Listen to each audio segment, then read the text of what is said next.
This is Vaclise. So I put my model on a PowerPoint presentation together. So on the model, I'm showing how the workload process of the decision making and using enhanced boarding pass can help to mitigate the workload capacity of coronavirus and maintain airport operations. So the problem is, of course, coronavirus. Have situation awareness and using decision making to go into this whole process. The actions that we're going to take be in this scenario to create an enhanced boarding pass. So with this, you get also the long-term memory leads to the primary task and secondary task being applied. I have the follow-up to show that.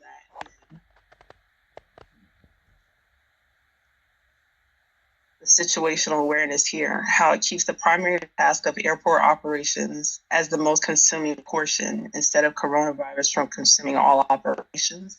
So this is like the black box model, I believe. Right. So going back to the situational awareness, the workload model, the feedback overall would be, of course, using the technology of quick reference codes. And how this is going to work, I'm going to show you guys.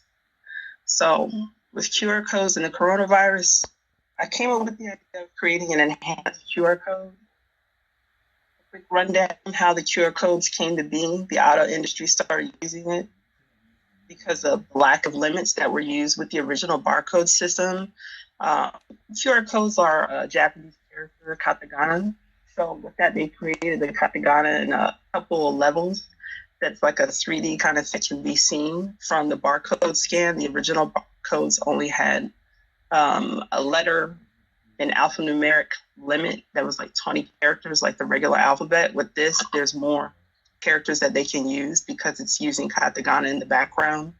So combining quick reference codes and boarding passes is something that's already been done. So with this, we can take it to the next level the same way how China is using QR codes on a daily basis, like transportation, and apply this to airport operations. So as you can see, there are three different.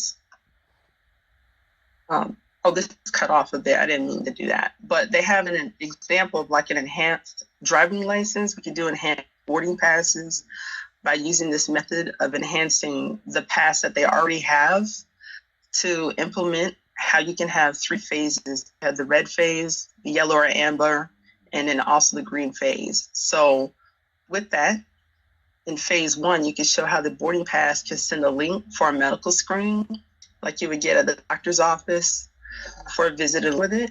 You get an embedded contact tracing app to start the enhanced boarding quick reference code.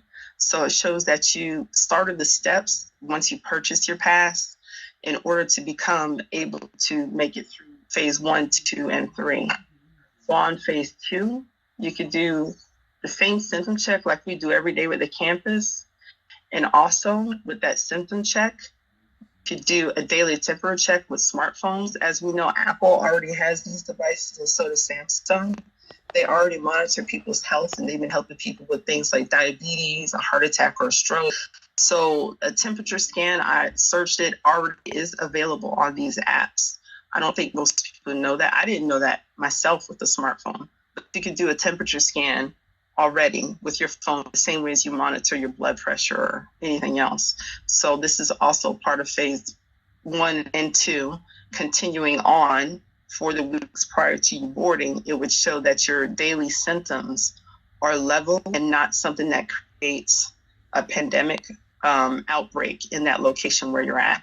So phase 3, the enhanced boarding pass, would be a multi-level authentication verified with the passenger from their personal identifiable information and biometrics, with their passport and photo being digitally verified, with the artificial intelligence that's already, in airports. I've seen them in large hubs.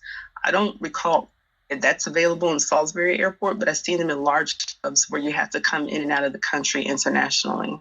So that intelligence is already being used in Homeland Security. So this can help with the workload because it streamlines the capacity in airports for both the passengers and employees and stops consuming everything. So, with the contact tracing app, you have the health information daily symptom checks, you can get to the boarding process a lot more simple instead of going through the procedures that we've been forced to do right now, which is taking the workload capacity over the capability of what people are already tasked to do.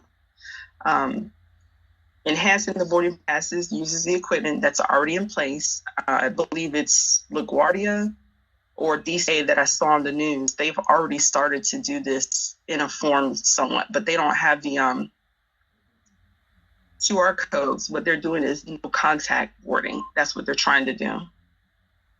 So having the 3-phase enhanced boarding can keep the process for travel consistent. These types of biometrics are available already, and all we had to do is interface them all. With the boarding pass QR codes, you can keep travel safe from the ticket counter through checkpoints and to your seat. Obviously, with the contact tracing app, it still carries through while you're in the airport. So it'll send a notification. For instance, the information from my flight when I had to return from Italy from coronavirus, on your immigration forms, you have to put your address. They will not let you through without that information. So now think of that being embedded into this app.